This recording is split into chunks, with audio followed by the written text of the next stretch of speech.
Welcome students, नए video पे आपका स्वागत है। और हम शुरुआत करते हैं अपने नए वीडियो की। बायोमोलिक्यूल का चैप्टर चल रहा था अपना। बायोमोलिक्यूल में हमने कार्बोहाइड्रेट्स पढ़ रहे थे और कार्बोहाइड्रेट्स में हमने पढ़ा था मोनोसैकेराइड्स, और मोनोसैकेराइड्स के बाद हमने पढ़े थे ओलिगोसैकेराइड्स। ओलिगोसैकेराइड्स में हमने पढ़े थे डाइसैकेराइड्स। ठीक है, डाइसैकेराइड्स जो पढ़े थे हमने, तो डाइसैकेराइड्स के बाद अपना नंबर आया था पॉलीसैकेराइड्स का। ठीक है, तो पॉलीसैकेराइड्स क्या होते हैं उसके बारे में पढ़ते हैं। कल हमने उसका कुछ इंट्रोडक्शन पढ़ा था, पॉलीसैकेराइड्स क्या होते हैं। ठीक है, तो पॉलीसैकेराइड्स, अगर आपको इसका इंट्रोडक्शन देखना है तो पिछले वीडियो जाकर देखिए, आपको मिल जाएगा। लास्ट वाले वीडियो में इसका इंट्रोडक्शन मैंने पहले दे रखा है। पॉलीसैकेराइड क्या होते हैं? पॉलीसैकेराइड होते हैं, पॉलीसैकेराइड को हिंदी में भी पॉलीसैकेराइड कहते हैं, और साथ में इनको हम नॉन शुगर्स भी कहते हैं। नॉन शुगर्स का मतलब है इनको हम अशर्करा भी कहते हैं। अशर्करा का मतलब होता है कि ये स्वाद में मीठे नहीं होते। ठीक है, कल बताया था मैंने आपको। और पॉलीसैकेराइड्स के एग्जांपल्स भी बताए थे। पॉलीसैकेराइड के एग्जांपल्स में हमारे पास स्टार्च, सेल्यूलोज और ग्लाइकोजन। ठीक है, ये हमारे हिंदी में भी यही नाम है, स्टार्च, सेल्यूलोज, ग्लाइकोजन। ये मेन हमारे पॉलीसैकेराइड्स हैं, तो इनको एक एक करके हम पढ़ेंगे। ठीक है, इन तीनों को ही जो फॉर्मूले हैं वो होते हैं C6H10O5 होल N। तीनों को इसी से हम रिप्रेजेंट करते हैं। ग्लाइकोजन को हम एनिमल स्टार्च भी कहते हैं, एनिमल स्टार्च। ठीक है, ये जंतुओं में पाया जाता है, जंतुओं में स्टोर्ड रहता है। एक एक करके पढ़ते हैं। सबसे पहले हम पढ़ते हैं स्टार्च। यहाँ से स्टार्ट करते हैं स्टार्च को। ठीक है, स्टार्च का मेन सोर्स जो होता है वो होता है पोटैटो और राइस। मतलब आलू और चावल में सबसे ज्यादा क्या मिलता है? स्टार्च मिलता है। और स्टार्च को अगर हम डिहाइड्रेटेड करें, एक्चुअली क्या है, स्टार्च का फॉर्मूला आता है C6H10O5 होल N। इसको हाइड्रोलाइज करते हैं, और इसको हाइड्रोलाइज करने के लिए हमको एसिडिक मीडियम चाहिए और लॉन्ग टर्म तक इसको हीट करना होगा। तो यहाँ से इन दोनों को कंबाइन करो। C6 10 और 2 12, 5 और 1 6। ठीक है, N मॉलिक्यूल्स किसके मिल गए? C6H12O6। It is alpha D positive glucose. ये कौन सी हमारी यूनिट्स होती है? Alpha D positive glucose units होती हैं, और ये कंबाइन करके क्या बनाती हैं? स्टार्च बनाती हैं। स्टार्च की अगर स्ट्रक्चर की बात करते हैं, starch is composed of mainly 2 units, amylose या एमाइलोस। एक होती है एमिलोस और सेकंड वन इज एमिलोपेक्टिन या एमाइलोपेक्टिन। ठीक है, अपना प्रोनाउंसिएशन होता है, अपने अपने प्रोनाउंसिएशन के अकॉर्डिंग हम इसको बोल सकते हैं। तो एक तो होता है एमिलोस और एक होता है एमिलोपेक्टिन। ठीक, ये अलग है, रिएक्शन में आता है। एमिलोस जो होता है ये सॉल्युबल इन वाटर होता है, और ये 15 to 20% ऑफ स्टार्च, ये स्टार्च का 15 to 20% पार्ट होता है। बाकी 80 to 85% हमारा क्या होता है? ये एमाइलोस होता है, और ये इनसॉल्युबल होता है। It is insoluble in water and it is soluble in water. ठीक है, अब ये डिफरेंस है दोनों, ये दोनों कंबाइंड करके कॉन्जुगेट करके किसको बनाते हैं? स्टार्च को। यानी स्टार्च में कुछ पार्ट तो है एमाइलोस का और कुछ है एमिलोपेक्टिन का। इसके बाद यहां पर बात आती है, यहां पर अब ये मोनोसैकेराइड्स हैं। ग्लूकोज एक मोनोसैकेराइड होता है, और मोनोसैकेराइड कंबाइन करके क्या बनाते हैं? स्टार्च। और मोनोसैकेराइड जब कंबाइंड होते हैं वो हमेशा ग्लाइकोसाइडिक बॉन्ड से कंबाइंड होते हैं, लास्ट वीडियो में बता चुके हैं। और ग्लाइकोसाइडिक बॉन्ड जो बनता है वो वाटर के लॉस से बनता है। ठीक है, तो यहां पर क्या होगा? ग्लाइकोसाइडिक बॉन्ड जो है, यहां पर C1C4 ग्लाइकोसाइडिक बॉन्ड होगा, और यहां पर C1C4 के साथ C1C6 दो ग्लाइकोसिडिक बॉन्ड होंगे। एक तो C1C4 ग्लाइकोसिडिक बॉन्ड होगा और दूसरा C1C6 ग्लाइकोसिडिक बॉन्ड होगा। दोनों की स्ट्रक्चर देखते हैं फटाफट, बहुत इजी है। इसमें सारी यूनिट्स किसकी हैं? अल्फा डी पॉजिटिव ग्लूकोज की हैं, यानी इसमें भी alpha D positive glucose units होंगी और इसमें भी alpha D positive glucose units होंगी। अगर आप वीडियो पर पहली बार देख रहे हो, वीडियो पर नए हो, तो आपको इनके बारे में नहीं पता होगा कि अल्फा डी पॉजिटिव ग्लूकोज कहाँ है, क्या है, कैसे है, क्यों है। इसके लिए अगर आपको देखना है तो सीरीज के पुराने वीडियोज में जाना पड़ेगा, जहां पर मैंने आपको structure of glucose, naming of glucose में पूरा ग्लूकोज का स्ट्रक्चर समझा रखा है। आप उसमें जाकर के इन चीजों को पता कर सकते हैं। ठीक है। यहाँ पर जितनी यूनिट्स होंगी वो सब अल्फा डी पॉजिटिव ग्लूकोज की होंगी, और वो अल्फा डी पॉजिटिव ग्लूकोज की जो यूनिट्स हैं वो C1C4 ग्लाइकोसिडिक बॉन्ड से बॉन्डेड होंगी, ठीक है। और यहाँ पर जो ये एमाइलोस है इसकी पूरी की पूरी चेन जो है लिनियर चेन होगी, ब्रांचिंग इसमें होगी, ये पूरी लिनियर चेन होगी। कैसे होगी? इस तरीके से अल्फा डी पॉजिटिव ग्लूकोज की यूनिट्स बनती हैं, ठीक है, और यहाँ पर ये कंबाइंड होती चली जाती है, ठीक है। इस तरीके से इसको यहाँ से थोड़ा सा हटा देते हैं ताकि हमारा एमाइलोस बन जाए, ठीक है। ये हमारा एमाइलोस हो गया, ठीक है। यहाँ पर 1 2 3 4 5 CH2OH, फिर 1 2 3 4 5 6, ठीक है, 6 कार्बन का हो गया। अब 1 2 3 4 5 6, ठीक। आप देख सकते हो यहाँ पर ये आगे तक चला जाएगा, ये आगे तक चला जाएगा, तो यहाँ पर कोई भी दो ग्लूकोज यूनिट आप देखो तो उसमें ये फर्स्ट कार्बन और ये फोर्थ कार्बन, एक यूनिट का फर्स्ट कार्बन एक यूनिट का फोर्थ कार्बन, ये दोनों कंबाइंड होकर के इस तरीके से बनाते चले जाएंगे। और यहाँ पर हम H और OH को फिट कर देंगे तो ये हमारी स्ट्रक्चर कंप्लीट हो जाएगी। इस तरीके से यहाँ पर हम किसकी स्ट्रक्चर को कंप्लीट कर लेते हैं, ये हमारी स्ट्रक्चर बन जाती है एमिलोस या एमाइलोस की। और यहाँ से हमको ये ग्लूकोज का एक पार्ट मिल जाता है जो वाटर सॉल्युबल होता है। Actually starch whole starch water insoluble होता है, स्टार्च इजीली पानी में डिसॉल्व नहीं होता। आपने देखा हो आलू चावल को अगर डालो तो वो डिसॉल्व नहीं होता, उसमें से एक वाइट सा कुछ सब्सटेंस रिलीज होता रहता है, वो स्टार्च होता है, वो डिसॉल्व नहीं होता। लेकिन अगर लंबे टाइम तक आप इसको डिसॉल्व करोगे, लंबे टाइम तक हीट करोगे, एसिड के साथ हीट करोगे, लंबे टाइम तक हीट करोगे तो वो आसानी से डिसॉल्व हो जाएगा, ठीक है। अब बात आती है किसकी? एमिलोपेक्टिन।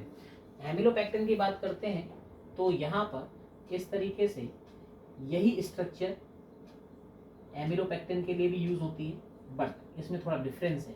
क्या डिफरेंस है कि यहाँ पर आप देखो कौन कौन से 1 2 3 4 5 6, ठीक। तो ये आप देखो 1 2 3 4 5 6, ठीक। OH H OH H H H H OH H। आप बोलोगे सर आप फटाफट लगा जा रहे हो, हमें क्या पता। मैं आपको अभी बोल चुका हूँ, पिछले वीडियोस में जाके देखोगे आपको मिलेगा, सब मिलेगा, ठीक है। अब बात आती है कि यहाँ पर हमने कौन सी ग्लाइकोसिडिक बॉन्ड कर दी? C1C4। और अभी क्या बताया आपको कि एमिलोपेक्टिन में क्या मिलेगा? C1C6 भी मिलेगा। C1C6 का मतलब है एक यूनिट का फर्स्ट कार्बन और दूसरी मतलब नेक्स्ट यूनिट का 6 कार्बन भी बॉन्ड करेगा। अब आपको पता है यहाँ पर जो हमारे पास अल्फा यूनिट है उसमें यहाँ पर OH होता है, और ये OH 6, अब ये 6 कार्बन है, यानी यहाँ पर क्या आएगा? ये 6 कार्बन आएगा जिसमें क्या होगा? CH2OH, ठीक है। अब यहाँ से ये OH से OH और यहाँ से H इस तरीके से रिलीज होगा, H2O रिलीज होगा, और ये पूरी यूनिट जो है ये किससे बॉन्ड करेगी? ये बॉन्ड करेगी यहाँ पर ऑक्सीजन से, और ये बॉन्ड करेगा यहाँ पर CH2 से, और CH2 से बॉन्ड करने के बाद ये यहाँ पर इस तरीके से नेक्स्ट यूनिट हमारी नीचे बनेगी। अब ये आगे 1 कार्बन हो गया, सेकंड, थर्ड, ये फोर्थ हो गया। अब ये यहाँ पर फर्दर नेक्स्ट यूनिट्स बनती चली जाएंगी, ठीक है। तो इस तरीके से यहाँ पर आप देखो ये जो है ये ब्रांचिंग है, इट इज ब्रांचिंग ऑफ एमिलोपेक्टिन। यहाँ पर ये n यूनिट्स चलती चली जाएंगी। तो इस तरीके से आप देखो यहाँ H, यहाँ OH, यहाँ H, ये OH, ये H, ये H, ये H, ये H, ये OH और ये H, ये first carbon, second, third, fourth, fifth, ये CH2OH, ये sixth, H, OH, H, H, ठीक है। तो इस तरीके से आप देखो यहाँ पर ये 6 कार्बन है, ये फर्स्ट कार्बन है, तो ये C1C6 ग्लाइकोसिडिक बॉन्ड हो गया। ये फर्स्ट कार्बन, ये फोर्थ कार्बन है, तो ये C1C4 ग्लाइकोसिडिक बॉन्ड हो गया। ये एमिलोस की स्ट्रक्चर है, ये एमिलोपेक्टिन की स्ट्रक्चर है, आप देख सकते हो। तो starch mainly consist of two parts जो मैंने यहाँ पर बता रखे हैं आपको। एक एमाइलोस होता है या एमिलोस कह लो, एमिलोपेक्टिन होता है, ठीक है। एमिलोस 15 to 20% फॉर्म करता है और ये सॉल्युबल इन वाटर होता है। एमाइलोपेक्टिन ये 80 to 85% फॉर्म करता है और ये इनसॉल्युबल होता है, ज्यादातर पार्ट इनसॉल्युबल होता है स्टार्च का। और इसमें C1C4 ग्लाइकोसिडिक बॉन्ड्स होते हैं जो कि alpha D positive glucose units के C1C4 कार्बन के ग्लाइकोसिडिक बॉन्ड बनाने से बनता है। एमिलोपेक्टिन में C1C4 के साथ C1C6 ग्लाइकोसिडिक बॉन्ड भी होता है। जो आप देख पा रहे हो यहाँ पर C1C4 ग्लाइकोसिडिक बॉन्ड ये लिनियर चेन में आएगा, ये आगे बढ़ती चली जाएगी और यहाँ पर किसी भी एक यूनिट का C1 जो है नेक्स्ट लाइन के नेक्स्ट ब्रांच के C6 कार्बन से बॉन्ड करके इस तरीके से लिनियर चेन में कंप्लीट होता चला जाता है। फर्दर ये चेन आगे भी नीचे और ब्रांच हो जाएगी, वहां पर भी C1C6 बॉन्ड जो है ग्लाइकोसिडिक बॉन्ड आ जाएगा, ठीक है। तो इस तरीके से ये हमारे पास किसकी स्ट्रक्चर होंगी, स्टार्च। तो ये एक पॉलीसैकेराइड है जो इस तरीके से एमिलोस और एमिलोपेक्टिन से मिलकर बना होता है और इसमें जो मोनोसैकेराइड यूनिट्स हैं वो कौन सी होती हैं, अल्फा डी पॉजिटिव ग्लूकोज की मोनोसैकेराइड यूनिट्स होती हैं, ठीक है। अब इसके बाद अपना नेक्स्ट आता है सेलुलोज। सेलुलोज की बात करते हैं। इसकी स्ट्रक्चर को दिमाग में भर लीजिएगा क्योंकि आगे फिर काम आने वाली है, ठीक है। स्टार्च की स्ट्रक्चर की बात करते हैं तो स्टार्च का फॉर्मूला भी क्या होता है, C6H10O5N, ठीक है। यही फॉर्मूला किसका है, यही फॉर्मूला है स्टार्च सेलुलोज का।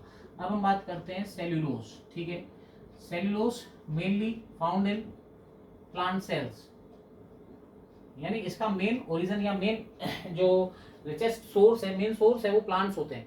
आपको पता होगा, आपने 9th में या 10th में पढ़ा होगा कि प्लांट सेल्स जो होते हैं वो किससे मिलकर बने होते हैं, प्लांट्स की जो सेल्स होती हैं वो सेलुलोज की मिलकर बनी होती हैं। अब यहाँ पर बात करें तो C6H10O5N प्लस NH2, यहाँ पर NH2 हो गया, ये H पॉजिटिव और हाई टेम्परेचर पर इसको हीट करेंगे तो यहाँ से भी क्या मिलेगा हमको, वही लास्ट रिएक्शन जो पहले आई थी C6H12O6, ठीक है। अब ये फिर ग्लूकोज आ गया, लेकिन यहाँ पर ध्यान रखना है ये हमारा होता है बीटा डी पॉजिटिव ग्लूकोज और स्टार्च से हमको क्या मिल रहा था, अभी हमने पहले पढ़ा था, यहाँ स्टार्च लिखा था, यहाँ ये रिएक्शन थी, लेकिन यहाँ पर क्या था, alpha D positive glucose. Starch में जितनी यूनिट्स मिलती हैं वो सब कौन सी होती है, अल्फा डी पॉजिटिव ग्लूकोज की होती है। सेलुलोज से क्या मिलेगा हमको, beta D positive glucose.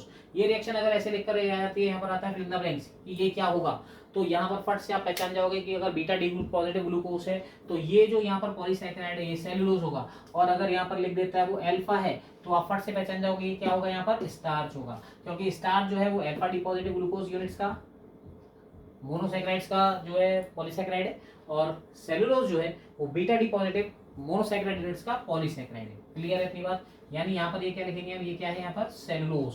Clear है इतनी बात। अब जैसे मैंने बताया कि यहाँ पर जो ग्लूकोज यूनिट्स है मोनोसैकेराइड्स है, ये मोनोसैकेराइड्स फिर कंबाइंड होंगी और ये मोनोसैकेराइड्स भी कौन सा ग्लाइकोसिडिक बॉन्ड फॉर्म करेंगी, C1C4 ग्लाइकोसिडिक बॉन्ड। याद कर लीजिए ये बहुत काम आने वाला है, ठीक है। C1C4 ग्लाइकोसिडिक बॉन्ड यूनिट्स बनाओ बीटा ग्लूकोज की, बीटा ग्लूकोज की यूनिट्स नहीं पता है पिछले वीडियोस में जाकर टैली करो, मिलेंगी सारी चीजें मिलेंगी, सब चीजें आपको पता है। यहाँ पर OH ऊपर होता है फर्स्ट कार्बन पर, H नीचे होता है second third fourth fifth, CH2OH, ठीक है, CH2OH वे 2 है ये। अब यहाँ से HOH OH H OH H, ठीक है। नेक्स्ट यूनिट हमारी बनेगी इस तरीके से, ये first second third fourth fifth और CH2OH, ठीक है, सिक्स्थ। तो यहाँ पर OH ऊपर H नीचे, OH नीचे H ऊपर, OH ऊपर H नीचे, OH नीचे H ऊपर, इस तरीके से। अब फर्स्ट एंड फोर्थ क्या कौन सा है, C1C4। यहाँ से OH यहाँ से OH हटके ये दोनों किससे बॉन्ड करेंगे, ऑक्सीजन से बॉन्ड करेंगे और ये क्या बन जाएगा यहाँ से ग्लाइकोसिडिक बॉन्ड। इस तरीके से यहाँ पर ये N यूनिट्स जुड़ती चली जाएंगी। यहाँ पर इस तरीके से नेक्स्ट यूनिट बना देंगे तो ये हमारे पास इस तरीके से ये N यूनिट्स हमारी बनती चली जाएंगी और ये N यूनिट्स जुड़ करके किसकी स्ट्रक्चर को फॉर्म कर देंगे, यहाँ पर 1 2 3 4 5 6, ठीक है। अब आप देखो 1 4 1 4, तो कौन सा ग्लाइकोसिडिक बॉन्ड है, ये है सेल्यूलोज मतलब C1C4 ग्लाइकोसिडिक बॉन्ड, और ये यूनिट्स कौन सी है, ये सारी यूनिट्स हमारी हैं बीटा डी पॉजिटिव ग्लूकोज की। क्लियर है इतनी बात। स्टार्च की स्ट्रक्चर बनाई तो स्टार्च में क्या था हमारे पास C6H10O5, उसका हमने हाइड्रोलिसिस किया, जल गठन किया, तो वहां से हमको अल्फा डी पॉजिटिव ग्लूकोज की मोनोसैकेराइड इकाइयां मिली।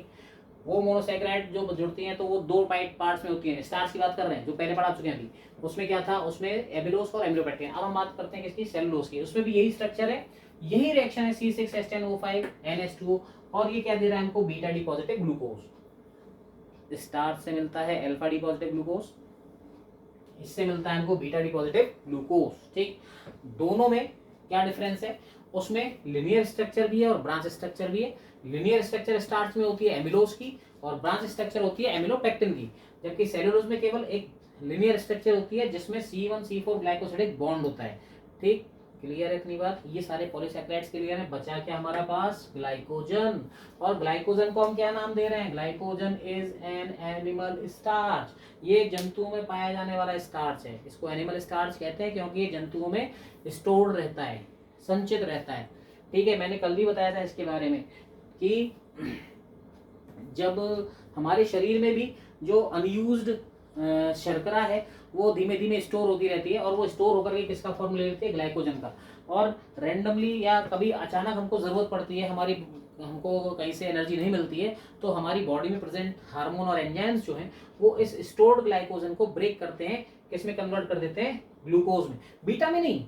क्यों, क्योंकि ये क्या किसका फॉर्म है, स्टार्च का, और स्टार्च किससे मिलकर बना होता है, अल्फा डी पॉजिटिव ग्लूकोज। हमारे लिए क्या सफिशिएंट होता है, हमारे लिए क्या इंपॉर्टेंट होता है, alpha D positive glucose important होता है। और इसीलिए हमारे अंदर बॉडी में जो एंजाइम्स और हार्मोन्स हैं वो एनिमल स्टार्च, यानी कि हमारे अंदर स्टोर जो स्टार्च है उसमें, अब स्टार्च लाइकोस ग्लूकोज से मिलकर बना होता है, तो हमारे अंदर जो स्टोर्ड स्टार्च है या जो ग्लाइकोजन है वो ग्लूकोज में कन्वर्ट कर देता है, और वो ग्लूकोज हमारे अंदर ऑक्सीडाइज होता है जिससे कि हमको एनर्जी मिलती है।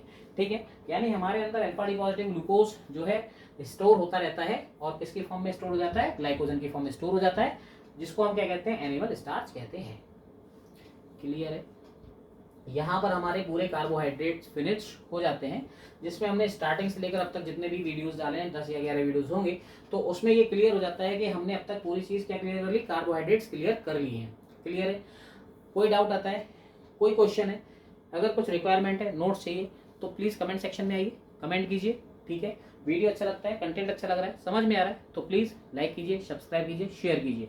अपना नेक्स्ट टॉपिक आएगा, नेक्स्ट बायोमॉलिक्यूल आएंगे प्रोटीन्स, जो मिलते हैं अपने नेक्स्ट वीडियो पर। ठीक है, तब तक के लिए गुड बाय, अपने नेक्स्ट वीडियो पर मिलते हैं। ओके।